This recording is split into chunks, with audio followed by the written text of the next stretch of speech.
Hi, welcome to our YouTube channel. ಇವತ್ತು ಎಳ್ಳಿಕಾಯಿ ಉಪ್ಪಿನಕಾಯಿ ಹೇಗೆ ಮಾಡೋದು ಅಂತ ನೋಡೋಣ ಬನ್ನಿ.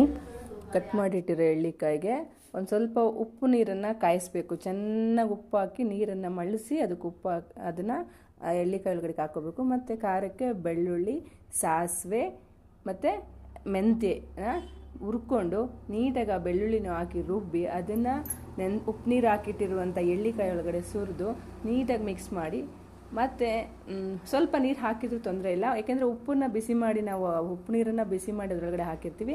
ಅದಾದ ನಂತರ ಅದಕ್ಕೆ ಸ್ವಲ್ಪ ಹಿಂಗನ್ನ ಎಣ್ಣೆ ಒಳಗಡೆ ಹಾಕಿ ಬಿಸಿ ಮಾಡಿ ಹಾಕಬೇಕು.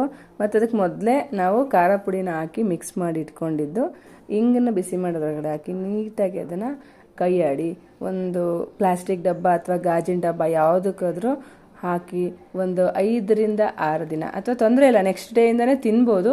ಆದರೂ ಅದನ್ನು ಒಂದು 3 ರಿಂದ 4 ದಿವಸ ಹಾಕಿಟ್ಕೊಂಡ್ರೆ ಸೂಪರ್ ಆಗಿರೋ ಉಪ್ಪಿನಕಾಯಿ ರೆಡಿಯಾಗಿರುತ್ತೆ. Thanks for watching.